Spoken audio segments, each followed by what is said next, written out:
Now, through the miracles of modern technology, zany worldwide banner featuring Tom, Michelle, and Jim in an on-topic, off-topic free-for-all. Welcome to the Gun Talk After Show.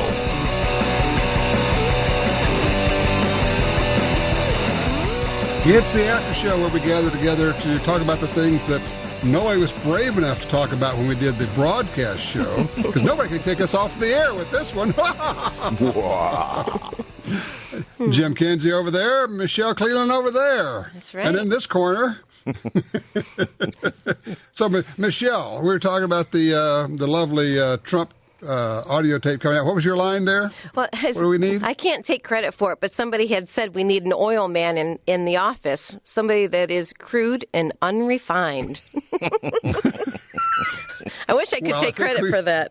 Oh, you could. Yeah, it applies. It's certainly there. You know, it's one of those, I mean, come on. We've talked about this for how many years? You know, we don't get a perfect person running. In this case, we have really not perfect, but we still have a very clear choice. And while the choice may be distasteful, the choice is actually pretty easy to make. Would you agree? I mean, he at least isn't trying to cover up anything that he's done, which might be a moot point for some people, but it is what it is. He's made these comments. It can't be covered up. Just go from here. Change behaviors perhaps, but go from here. Yeah, he's not saying 50 times to the FBI, I just don't recall that. Right. I just don't recall that. Really? Well, that's the lawyer in her. One of the funny things, I think, is people say, he's not presidential like John F. Kennedy. Look at all the stuff John F. Kennedy had going on in the background. He turned out he wasn't very presidential either. So Kennedy was boinking women all over the place while he was married. So, yes, he was. So, yeah. Give me a break. I'm not sure what presidential, or even when you're raising your kids, be a man, or what does that mean? What is that? Define that for me. Show me. It means we don't like you. Wait, are we talking about one of our candidates or the competition? That's right. We don't like you. Two different sets of standards. Yeah, really? Okay. By the time people hear this, for the most part, it's either going on or the debate will be over. And, of course, it's always a 2-on-1 deal, and the moderator and everybody's beating up on. One of the things that just drives me crazy is that the media, this is the issue right now. They have to pound Trump with something he said more than a decade ago. And Hillary is saying to Wall Street, you have to have a public position and a private position. She's saying we must all lie to the public. We know what we're all going to agree upon back here, but when we go out in the public, we have to lie about what we're going to do so that we can continue to get elected and get supported. And just there it is. She's just telling everybody, I am lying to you. And I'm going to work with these guys in the back room to cut these deals, and I'm going to come out and lie to you. And the media's kind of like, yeah, well, that's fine. Let's talk about these bad words that Donald's using. What? I think a harumph is in order. Harumph is right. Harumph. It just makes you nuts. All right, here's the question. Who is most likely to be moved off of their position with this revelation that Trump is lewd, crude, and unattractive? Well, obviously, anybody going to move off of their position? No. I mean, you're seeing some people that are dropping, but there are the representatives, or Speaker of the House and that type of thing. But I think they're counting on women being more turned off than anything else. Right. But while you can't just pick one issue to be a voter on, and this is what people say, you shouldn't just pick one issue, at least, to be a voter on. If that is the most important part of your life or element of who you are and what you do and what you believe in, then yeah, you can. We can make choices based off of anything that we want to. And if they just want to fill us with these things that have been, private conversations and things that have been taped, people say all kinds of things to you, behind you.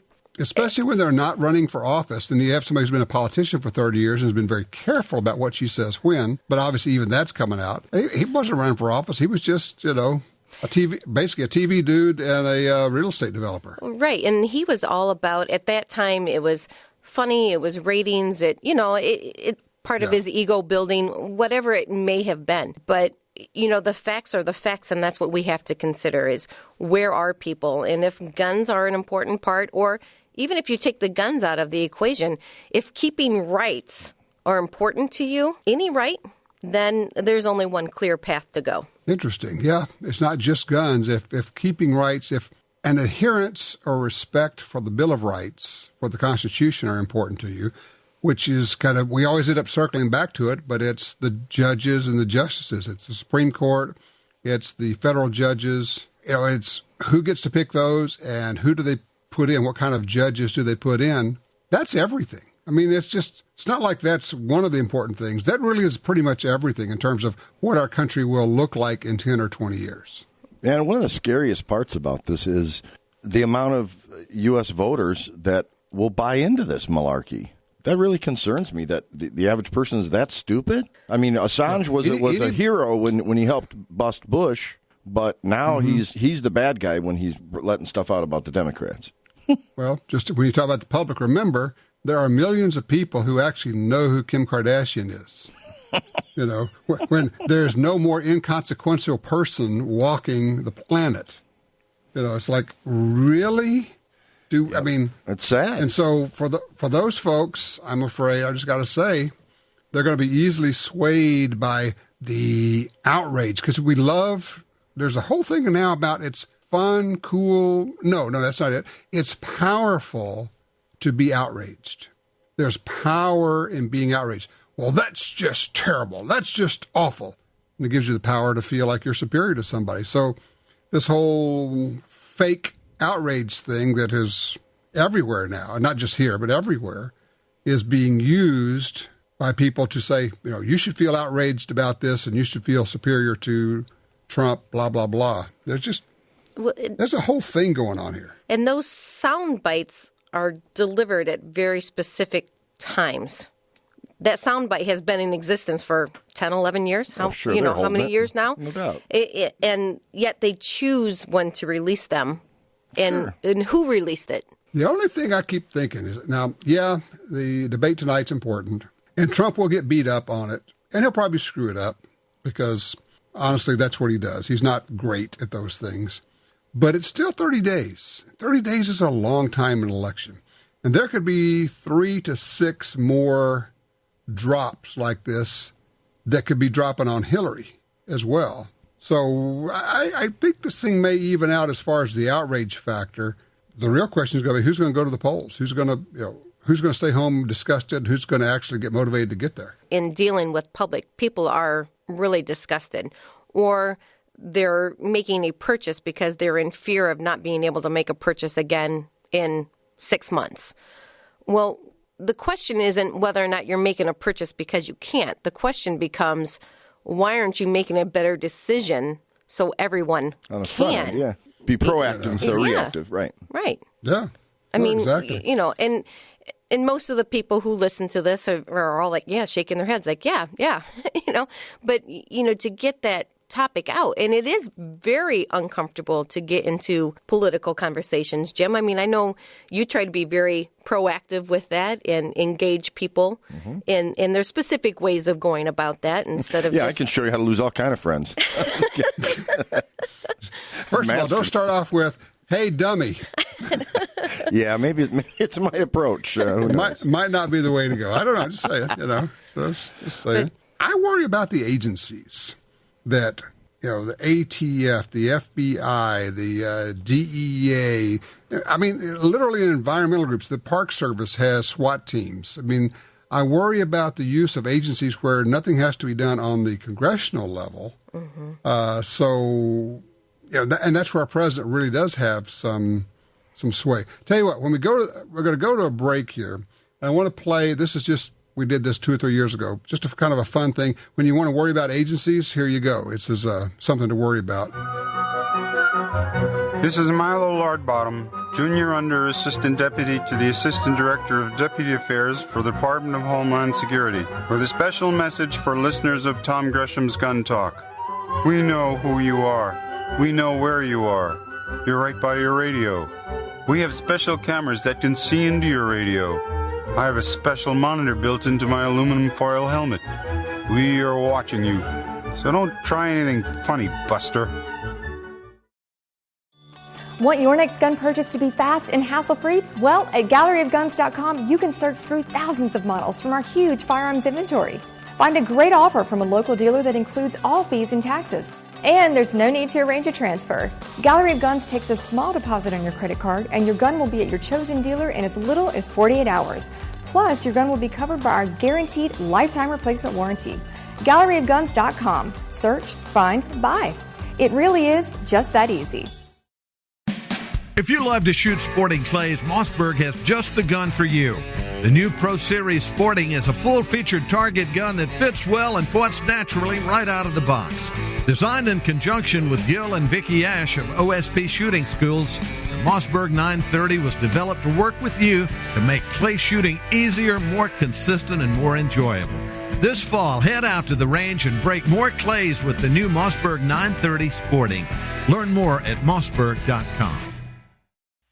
FN handguns bear the DNA of legends, of John Browning, the father of modern firearms, of the artisans and craftsmen who brought his genius to life, of the brave souls who defended our freedom on the front lines for the last 100 years, and the brave souls who defend it on the home front today. FN handguns, the DNA of legends in the palm of your hand. Ask for FN, the world's most battle-proven firearms.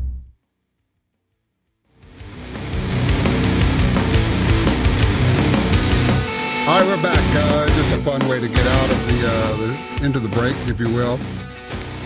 Jim, I got a question for you. You are now, a week into, 2 weeks maybe, past your combative shooting class. How has that changed? Because now you've had 2 weeks to consider it. You're walking around with all this new knowledge. Can you tell any difference? Well, yeah. The first thing I did was buy the wrong holster, which we discussed off air. And I wouldn't mind talking about it again because I think people could learn from my mistake. And well, it may not be a mistake. It's just you bought a Blackhawk Serpa holster. Yeah, retention holster. The retention holster. Mm-hmm. And I guess the first question is why? Are you using that for concealed carry or for open carry? I'm using for concealed carry, but OWB. Okay, so outside the waistband, but concealed carry. Concealed, correct. And what was the thought process that led you to saying, I want a retention holster for that? Well, I actually had one for my GT20, and I liked it. But the big problem I was having is on the in my training, I couldn't reholster because I was using IWB, and it's a real method to reholster. So I got kind of tired of messing with that. I said, I'm going to go outside the waistband. And since I had good luck with my other Blackhawk, I figured I'd stick with, brand loyalty and try it again. And then you gave me all the reasons why I shouldn't have today. And I was like, yeah, maybe I should have asked this guy, Tom, who knows a lot about guns before I did that. But there are a number of top training schools that will not allow a Blackhawk Serpa holster on their range. And I've never had a problem with them. Okay. So just let me get that out of the way. I've used them. I've not had a problem. But the two problems I hear of, one is that it's got a little button that you push to unlock your gun. If you were to get dirt, grime, a rock, or something, you're rolling around on the ground, conceivably, something could get stuck in there, and you push the button and it won't go in. And I have heard of people that literally could not get their gun out of the holster. That would be bad if you needed it in a hurry. Oh yeah. And of course, the other thing is you're pushing on this button with your trigger finger and then coming up with the gun. And we do know that people have shot themselves because, and I will be quick to say, the fault of the person who's pulling the trigger. All right, we're clear on that one, but it could be a design that lends itself to that if you haven't trained to the holster. I guess what I would say is, Jim, there's nothing wrong with the holster, but you really seriously have to train with that holster about drawing and keeping your finger straight along the side of the slide and, all of that. And it's a different deal. And, just be aware that there have been issues, and I would probably call them as much as anything, maybe training issues. But when you go to a different system like that, you almost have to start over with your training. Yeah, I've been drawing probably 200 times a day with it. And it's also made A lot of holes in the wall now? Yeah, lots of holes on the wall. The way this one's designed, my other one, I'd have to try it again to see. But on this one, when I hit the release and I pull out the pistol, my finger is on the slide itself, not in the trigger guard. So I don't know if that's different just on this particular model or just my natural grip is where it should be. I'm not really sure. But the only issue I've had is, finding the button initially. So that, that was the main reason for my practice. But my wife thinks I'm nuts walking around the house, but oh well. Well, you I are understand nuts wanting to walking go around to it. Good point. I get the OWB outside the waistband. It's more comfortable, especially on a training environment. You definitely want OWB for your training because you're going to be holstering a lot. I don't quite understand the retention aspect when you are concealed carrying, because for me, retention is for when you're wearing it openly, so somebody might grab it, and you don't want them to be able to grab it and yank it out of your holster. But if it's concealed, I'm not quite getting the why on that. I just, figure if you're in a situation, I guess I didn't think it through from that perspective. I just didn't want anybody else being able to get it from me, because not every situation necessarily goes into grab your gun right away. It may be a hand-to-hand thing. It may be something else. And if I'm thrown on the ground, I really don't want that thing flopping around and popping out was the thought behind it. Okay, I understand. And toward that end, it is, I think it may have been Clint the first time, Clint Smith at Thunder Ranch. He always used to say, all right, put all your gear on now, roll around on the ground, do some somersaults, stand on your head, do it, now look around on the ground and see all that gear that's laid on the ground. That's stuff you're not going to have in a gunfight. Right. And so you do want a holster that will hold that gun in, even if you do a somersault or do a cartwheel or whatever. Doesn't have to be a quote-unquote retention holster. It just has to be something that the gun doesn't fall out of. Gotcha. Well, and the other thing is I'm not up to 50 holsters yet, so I'm sure next But week. now you're well on your way. Yeah, no doubt. I've dropped the ball. You got to work on it, Michelle. Come on. Yeah, come on. Hey, we had talked about something earlier I wanted to touch on if we have but a moment. What was that? In the past few months ago, we've said it. I mean, I've said it, you've said it, that, a vote for not voting for Trump is a vote for Hillary. So if you vote for Gary Johnson, you're throwing your vote away. And I believe that. I strongly believe it. But now there's a lot of people that are really starting to wake up to Clinton that still aren't going to vote for Trump. And if they stay home, I'm not going to be too upset about it. But if they vote for Johnson as opposed to not voting, I don't see how that's necessarily going to hurt us. Well, if they stay home, it's the same as if they stay home, it's the same as voting for Johnson. Right, that's what I'm saying. So if they still want to vote and they vote for Johnson, it doesn't bother me like it used to months ago, because now it's I don't know, just the perspective for me has changed a little bit. Unless there's enough of them that actually puts that into presidency. Well, yeah, but even if a quarter of the Clinton voters, which isn't going to be that high, but 5%, whatever, said I can't vote for her, she is a scumbag. I get it, but I can't vote for Trump because he's obnoxious. And I see. You're saying people who would otherwise be Clinton voters, right? Who would move over to Johnson? Okay, I'm catching up now. Yeah. If somebody's locked into Trump, great. Somebody's locked into Clinton, they're not moving. But for the people that are like, well, I've supported Hillary and Democrats for years, but I just can't do it. And based on all the stuff coming out, I can't, in good conscience, I can't vote for her. But I'll never vote for a Republican. Okay, if you still got to vote for Johnson. Well, if you don't want to vote for a Republican, then vote for Trump. Yes. I mean, really, he's about as non-Republican as you can imagine. Well, they've got so many people coming out that are high up in the Republican Party now saying they won't endorse him. They can't because he's ruining their gravy train. Yes, I mean that. And actually, the more we get the Ryans and John Thunes and all the Republicans who say, "Well, I just can't support him," that just tells me that he is very much not them, and that's a good thing as far as I'm concerned. Yeah, that's in a plus the Republicans column. The Republicans have screwed us every way possible. They fold all the time. They give in. They support. They kind of mealy-mouth gun rights, and sometimes they'll come through, but they're weak, and they have to be whipped into shape every single time. And they're not always our friends. We have to make them do the right thing.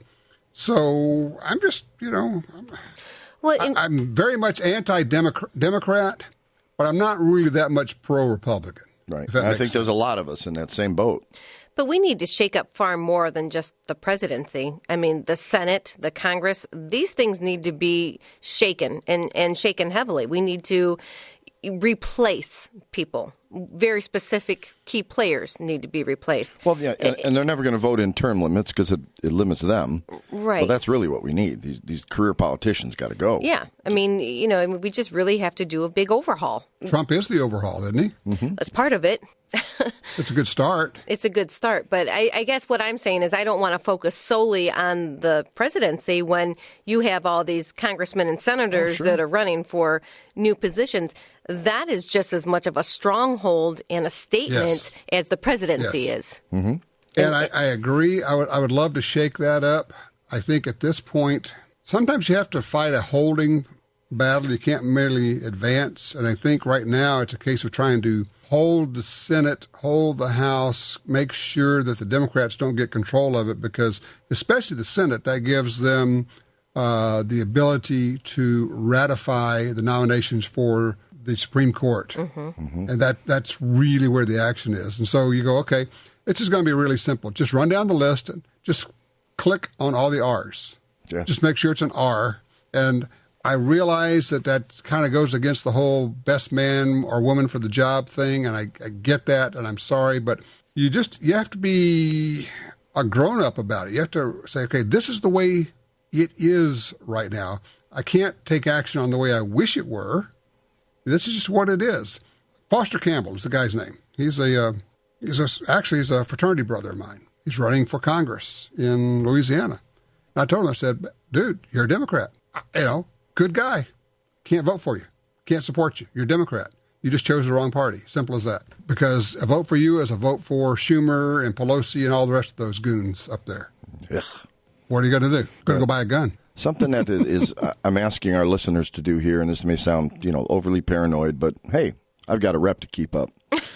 In Ohio, we've had a lot of problems with it, and I don't think any state is immune from it. But as far as for the voter fraud stuff, when you cast your ballot, don't just walk away. Look at the paper copy and make sure that it's transferring what you actually voted. We had 30-some cases in Ohio that were people had caught them while they were doing it. And how many cases people didn't catch? Yeah, because, you push the buttons and the thing's printing out. Yeah, I'm sure it's right. Nobody reads the paper thing. I do, but at least on our voting machines, I'm not sure if they're all registered the votes. Yeah, and we don't even get a paper printout at all. Yeah, well, they don't give it to you, but it's in the machines, and at least the Diebold machines we use or Diebold machines we use. Right. So you cast your thing, and at the end of it says, "Are you sure you want to do this?" Yes, yes, yes. Boom, and then it gives you a printout, and it says, "Read the printout. Make sure it's copacetic." Huh.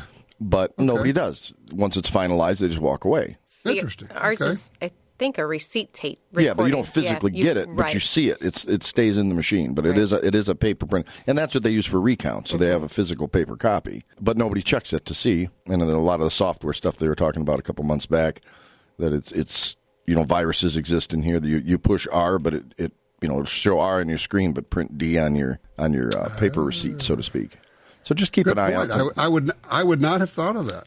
Just takes a second. But it's amazing to me in talking with people how many persons have already voted, or they send in their absentee ballots and requesting their ballots, because and I don't know good or bad. They're just where they are. And they're ready to get done with it and be done with it and move on. Right. I guess. Can you blame them? But no, and I guess to me it's kind of like okay, wow, but like we've already said, where you aren't going to change regardless of what gets dropped in these next 30 days or whatever our countdown is now. Maybe what they're doing is saying, I'm going to vote as early as I can, and then I can stop listening to all this. Yeah, tune it except out. You can't. My goodness, I know. The TV is horrible. Late night TV is just as bad.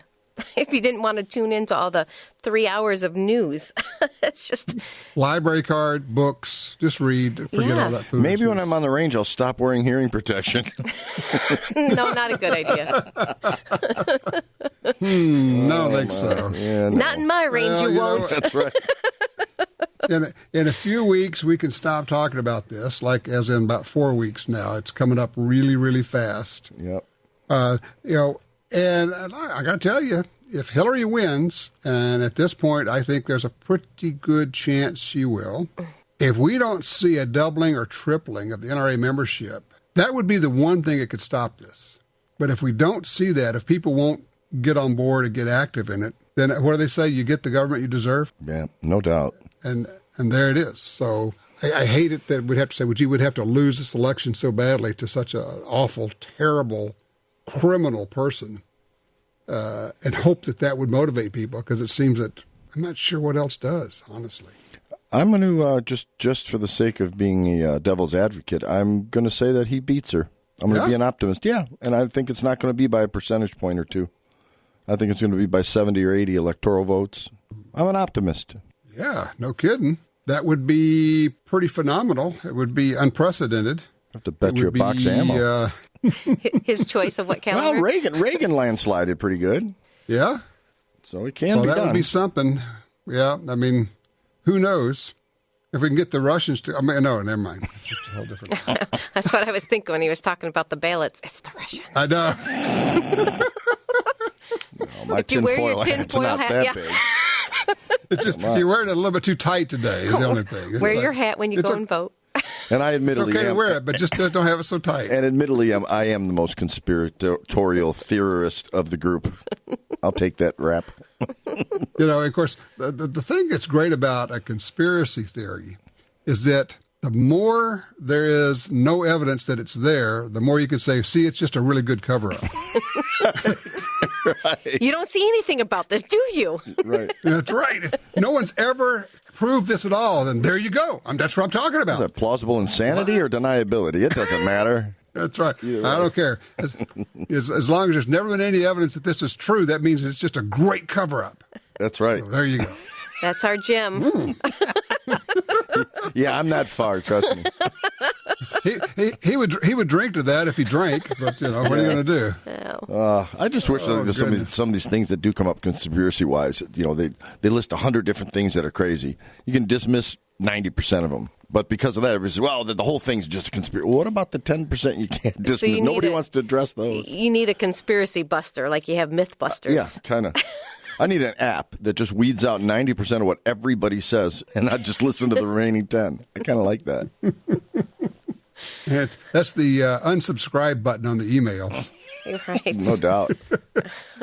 Oh, goodness. Well, we will have another week of listening to this, including the debate and then the never-ending aftermath and rehash of the debate.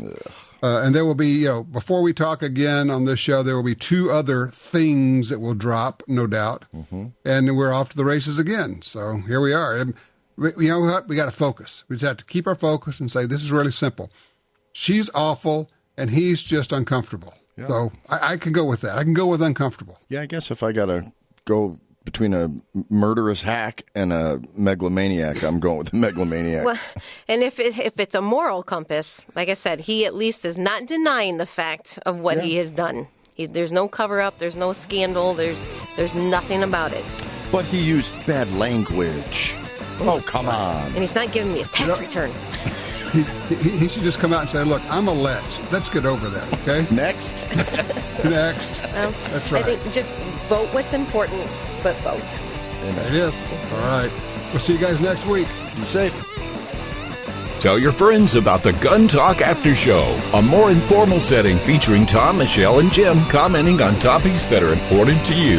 Available on iTunes and other podcatchers, and the Gun Dealio smartphone app for iPhone and Android.